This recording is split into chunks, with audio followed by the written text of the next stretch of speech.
cover story. Well, 2024 is drawing to an end, and what an year it's been. We saw a general election that threw up, well, suddenly surprising results. Then we saw the results being reversed in the assembly elections that followed. So we're going to take a look at the year, politically speaking, of course. And I have with me one of my favorite guests. I have Suhel Seth. He's a marketing maven, commentator, columnist, and someone which I think, one of our most favorite guests of Cover Story. And Suhel, we've had you so often. It's only fitting we end the year with you. So That's very kind. Thank you. good to have you here. So, Suhail, taking a look at the year, what would you say politically, of course, what are the landmarks of highs and lows as we look back at the year? I think the highs are Indian democracy is safe and sound, much to people who were the naysayers saying, oh, democracy is over and, it's a one-party rule and one-man rule. It's evident that even the BJP can get its electoral strategies wrong. The second high for me was that India continued to create a mark at the global high table, both in terms of its economic power as well as its diplomatic power. Third is we also saw, ironic as it may sound, Priya, we also saw a decline in parliamentary democracy in the sense our parliament has become an akhada. It's become a den of wrestling, not wrestling with ideas or wrestling with policies, but wrestling with each other. And that decline is now beginning to impact the very pillar of democracy. We also saw, to my mind, a lot of people bringing up major hope in terms of startups, unicorns, young entrepreneurs. So all in all, if I were to give this year a score from 0 to 10, I would say we were at a safe 7. What do we need to do? I think we need to strengthen the very pillars of our democracy, be it the judiciary or the media. I'm not even talking about the executive and the political branch. We need to have more empathy as people. For me personally, the year had a tremendous loss in the passing of Ratan Naval Tata. And that day, Priya, was a day when no Indian said a rich man has died. Every Indian said a good man has died. So it gave me personally and more than 1 billion Indians hope that goodness in India still prevails, that in our heart of hearts, we are still rooted to the Indian value system, to the Indian heritage, and to the Indian philosophy of giving back.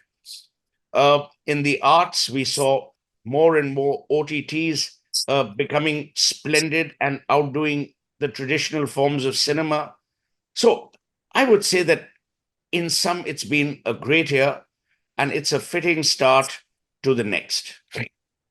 And before we look ahead to the next, which also I'm glad that you've given me the cue for that, we've seen, let's take a look at some of the political brands and how they fared in this year. Let's begin with brand Modi. He took a beating in the Lok Sabha elections. But would you say he's recovered ground, or would you say that brand Modi was not as he was on 1st January 24? How would you rate him as on 31st December 24? So I think it's a great question. No brand is consistent either in market share or in tonality or in recall. So obviously, brand Modi suffered post the 2024 Lok Sabha elections. But look, that brand rebounded, as most great brands do. And as a brand, in terms of what Modi is, see, Modi is not the kind of person who will be buffeted by headwinds because he received many in his tenure as chief minister. So he knows how to, ward off tsunamis of brand impact. I think what also happened was that Modi recognized that they had messed up. And you could see strategic course correction in the assembly elections, be it in Maharashtra or anywhere. And you saw that happen, whether he took less meetings, whether the tonality changed, whether the description of this whole Hindutva, asking for votes in the Hindutva platform, that changed. And I also think what changed was the relationship between the RSS and the BJP. The BJP recognized that they cannot have a life without RSS.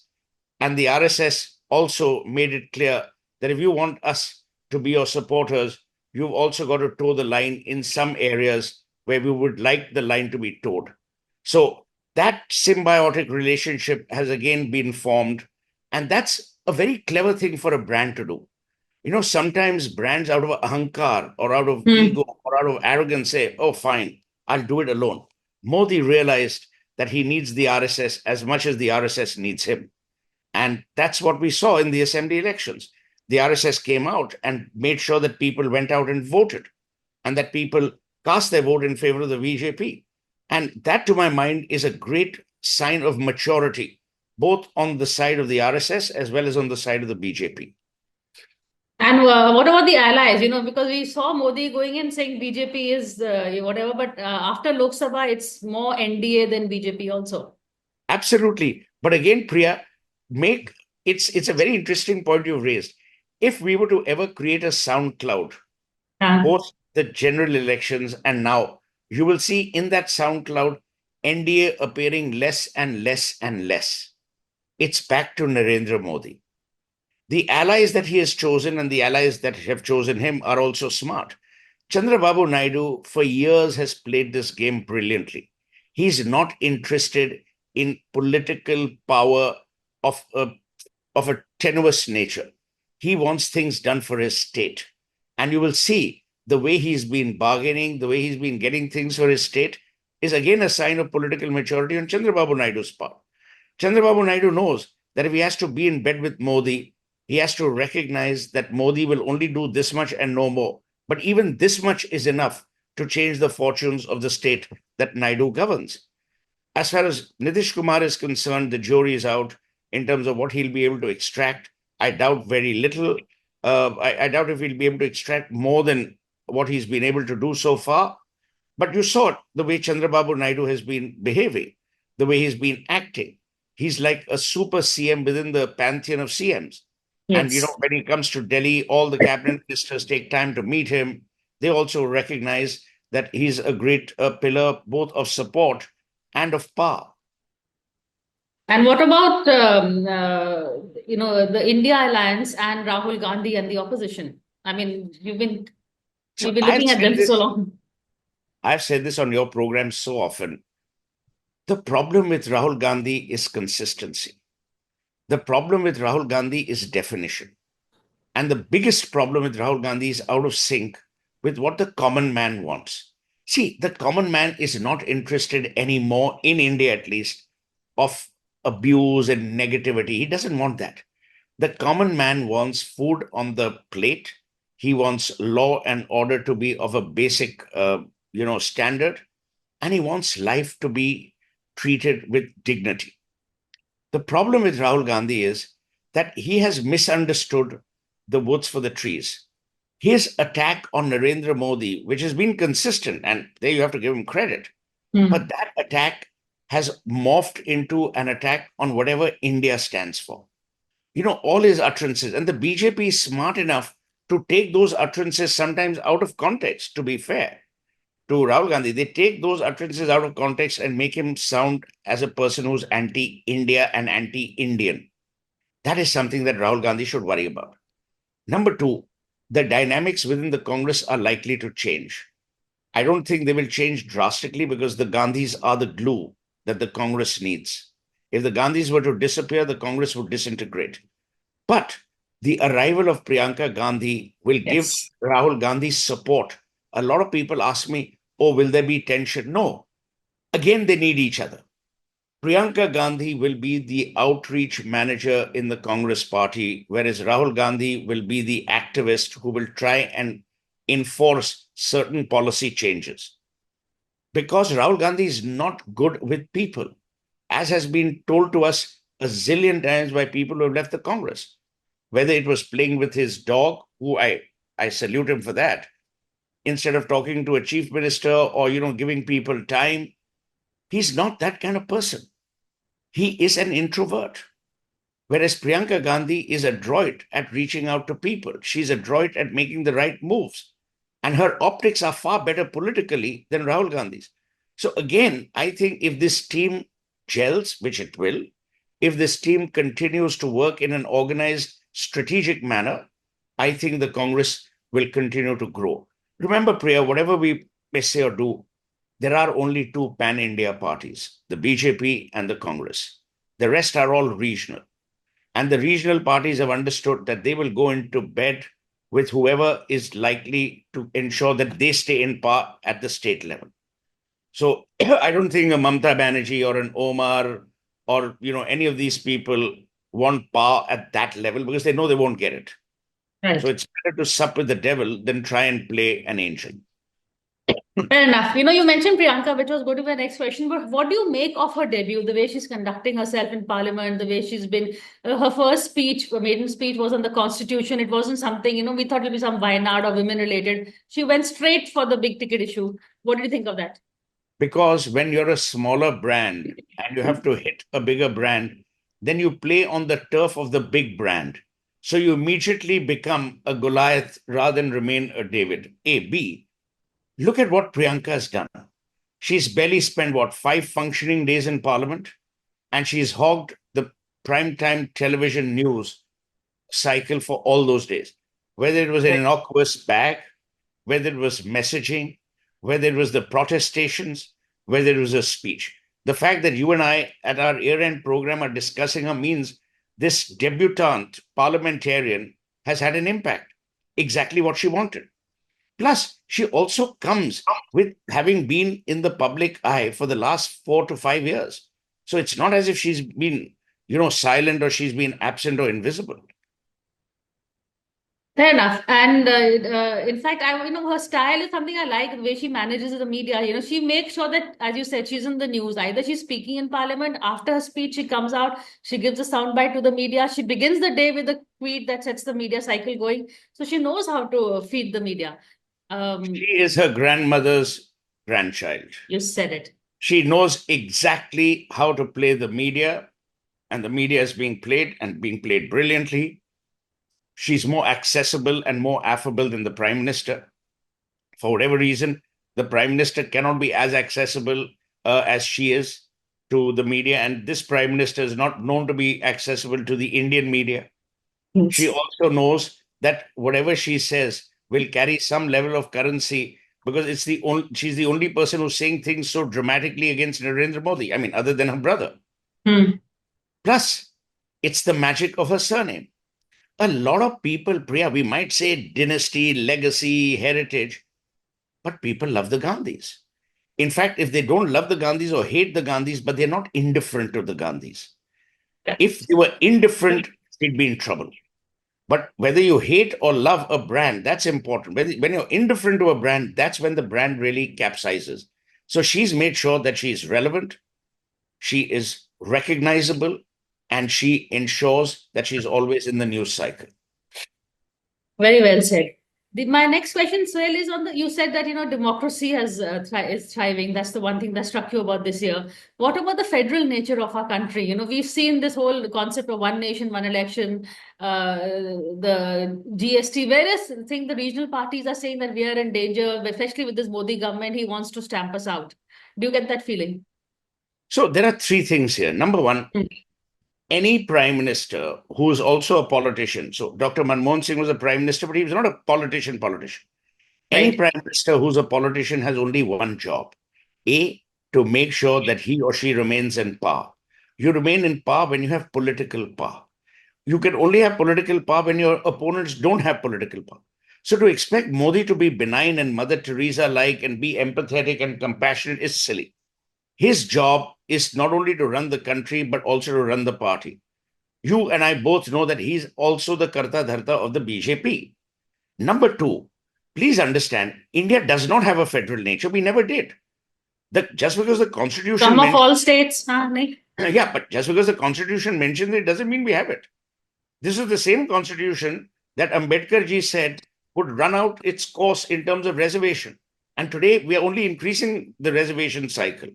Third, no one cares about the constitution, Priya. The constitution has come into the mainstream media and the mainstream news in the last 5 months.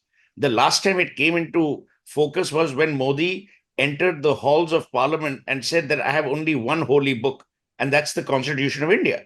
After that, the Constitution of India from 2014 to 2024 for 10 years was forgotten. The Constitution is revived occasionally when it is convenient for all political parties, as is Dr. Ambedkar. Half the people who are either supporters of Dr. Ambedkar or critics of Dr. Ambedkar have not even read Dr. Ambedkar's life and his work, which was astonishingly intellectual, it was astonishingly bright, and it was brilliantly nationalistic. That Dr. Ambedkar we have forgotten. And it is ironic, Priya, that one of the members of the Congress party, Shashi Tharoor, wrote a brilliant book on Dr. Ambedkar called Dr. B.R. Ambedkar Alive. My view would be that people across party lines should read that book, in addition to the zillion others. But read that book to understand the pain, the anguish that the same Dr. Ambedkar, who you attribute the founding of the Constitution to, was dismayed at that Constitution. He was dismayed at the mechanism in which the Constitution was being followed. You and I both use the phrase, in letter and spirit. Hmm. These are phrases. The Constitution of India is only a guide, like all religious books are. Let's imagine if we say the Constitution of India is India's political holy book. All holy books are mere guides, whether it's the Bhagavad Gita, whether it's the Quran, it's the Guru Granth Sahib, they are all guides. They tell you the contours of humanity, and within those contours, how humanity must behave. The Bible doesn't say that you must kill, but the Bible condones. The Bhagavad Gita. I mean, let's go back into the Gita, which I'm very familiar with, as I am with the Quran and the Bible. When Arjun was leading to war on that chariot, what did Krishna say? Apart from the fact that he talked about dharma and duty, he also said, he says, the body is ever evolving. The body goes through a multitude of developments, but the soul remains. The soul is undying. I mean, that's the loose translation. To my mind, the Constitution of India is the soul. By continuously amending the Constitution, you will not change the soul of India. So everyone who believes that by amending the Constitution, we are changing the soul of India, Priya, remains undying, because the soul does not belong to India, the republic. It belongs to India, the civilizational legacy. It belongs to Indianness. It belongs to our rootedness. It belongs to our Indian way of life. And I say Indian, I don't say Hindu or Muslim or Christian. That has to be understood. It's the Indian way of life that defeated the BJP and Ayodhya. It wasn't Hinduism versus casteism or versus Christianity. Hinduism is only a way of life. Hindutva is a doctrine. People have failed to understand that the soul of India will remain undying, will remain unchanged. And the problem is that we are always addressing the peripheral values related to India and Indianness, and we are not addressing the nub of the issue. हमारे जो भीतर है, जो हम हैं, that is within. You can only appreciate that if you understand India and Indianness. No matter what surround sound you create, no matter what din you harp on, you will never be able to change that soul of India. So I'm very confident. No matter it's Narendra Modi, before that it was Rajiv Gandhi, Manmohan Singh, Indira Gandhi, Vajpayee ji. They couldn't and they wouldn't and they dare not change that soul of India, because the soul doesn't change. The soul emerges from the DNA of values, from the architecture of rootedness. And that, to my mind, is the saving grace of our great, great country. That is so well said, Suhel. On that note, I'm going to take a break. And then coming back, I'm going to ask Suhel to take a look at the year ahead. What is he anticipating? What are the big ticket markers that we should look for? But after a very quick break.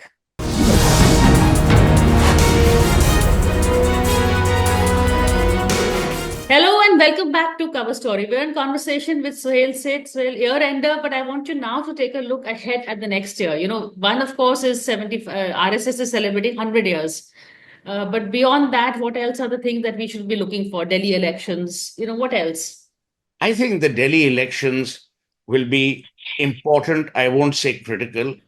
Delhi elections will be important because, for whatever reason, and I'm not going to get into which party has done what, but the fact, Priya, is that Delhi has seen deep decline, whether it is because the the fractious nature of politics between the BJP and the Aam Aadmi Party, whatever it is. And it's an old saying, when whales fight, shrimps are eaten. It's we, the citizens of Delhi, who have been eaten constantly because of this massive fight. Whether it's air pollution, whether it's traffic density, whether it's water, electricity. So that's a big problem which needs to be addressed. Number two, I want to see which political party has the courage to move away from the two ailments of India, which are casteism and doles. This is what's winning elections. If this continues, more and more people will give your and my hard earned tax paid money to people in order to win their votes, but not Yes. their lives. And there's a difference between winning a vote and changing someone's life dramatically and on a permanent basis.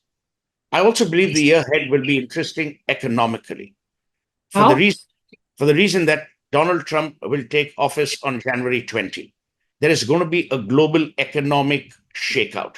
When I say shakeout, I mean that there will be changes that he will bring in manufacturing. He will want manufacturing back in the United States. He will want trade agreements renegotiated. They will have an impact on India. I believe we should be bracing ourselves for that.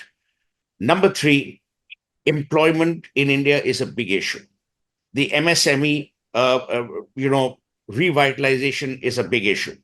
The government needs to spend, but the government needs to spend with care and with diligence. It's not important, Priya, how many kilometers of roads you build. It's important who travels on those roads. What do those roads connect? Where are those roads leading to? And I mean it both, genuinely as well as peripherally. The fact is that we keep saying, oh, we are spending this, spending this, spending this. But we are woefully inadequate in terms of actually creating an ecosystem of not just expenditure, but also of revenue. Plus, and I don't even want to go into the stupidity at times of the GST and all that. The problem overarchingly, Priya, is, and it's strange, the government is unable to communicate what it does. Political parties have been unable to communicate what they do. If I ask you to shut your eyes and think of one thing that the Congress has ardently supported, you won't be able to tell me. If I tell you shut your eyes and think of one thing that the BJP has ardently supported, you won't be able to tell me. Brands are about focus. Policies are about people. If you lose focus, you lose people. The problem is these people don't realize that in the multitude of messaging that they put out in order to win elections, which is why I want to come back to a point that you mentioned, this one nation, one election. One nation, one election is not new. It was mooted, it was then shelved. But it's important. You cannot have a situation where the country is always in election mode and development suffers, whether it's the code of conduct, whether it is, people shying away, whether it's people saying stupid things in order to create divisiveness. It is creating a massive problem. Now, how it will happen, I don't know. But at some stage, we need to have clarity on this whole one nation, one election, issue. And remember, all those who are saying, "Oh, Modi is doing this in order to create his mark." The point is, Modi is not going to be here for life. Ultimately, if this thing, Sure about that. well, I mean, he also has, a human life, I would hope. Point is, if you do not have a situation, in my mind, where you are able to create some level of maturity in the way we conduct our democracy, we will always be at peril. See, democracy is not about an election, but democracy is about development. And the problem is, elections ironically disrupt development. They disrupt development, they disrupt thinking, they disrupt people, they disrupt ideologies. That has to stop. Yeah, I think again we came back to my other question on the federal nature of the country. Will one nation, one election impeach that? I think that's the worry that regional parties Not at are worried all. about. I don't think so. Right? Because there are enough safeguards in the one nation, one election process. Let's take a live example. I'm originally from Bengal. I don't think if there's a one nation, one election, Mamata Banerjee is likely to lose. She will win. She will win. Chandrababu Naidu will win. Let's imagine the one nation, one election is mooted in the next 1 year or 2 years. nothing will change on the ground. And the BJP has realized that money power does not win elections alone. Otherwise, they would have won the 2019 assembly elections in Bengal. Mamata Right. Banerjee the hell out of them. So I'm not worried. This is a hawa. This is a lot of a brouhaha is being made. Oh, one nation, one election, threaten democracy. No, what is threatening democracy is the following. Number one, complete lack of ethicality in both conducting elections and managing the elections. Number two, the amount of money power and firepower that is being used for elections. Number three, the kind of messaging that comes out, the kind of trite, the kind of bile that is being spread in order to win a few votes. That is damaging, if I can say that, that is damaging India more than anything else. On that note, Suhel said, I wish you a very happy new year. And before I let you Very go, where are happy New Year you? to you and to your viewers. And tell us your plans for next year. What is Suhel said going to do next year? Nothing. Continue to watch my young child grow, continue to watch my country grow, and continue to hope that things will. I'm a great believer, Priya, and I don't even want to go into that. Oh, before, you know, after every night there is a dawn. No, none of that. I genuinely believe that India, and because of its soul, is unbreakable. It cannot be destroyed. It cannot be hurt beyond a point. And India and Indians have enough resilience. They have enough sanskar. They have enough civilizational legacy to make them go through every crisis. We're a great country that way. I used to famously say earlier that India is like the bumblebee. Aerodynamically, the bumblebee isn't supposed to fly, but the bumblebee doesn't know that, so it flies happily. That's India. We will continue to soar happily. We need to eject negativity out of our system, and we need to be a happier people. And in order for that to happen, we need to have the poorest of the poor being given the opportunities that have been deprived to them thus far, because a nation is only as strong as its weakest link. On that note, thank you so much, Suhel said. Thank you.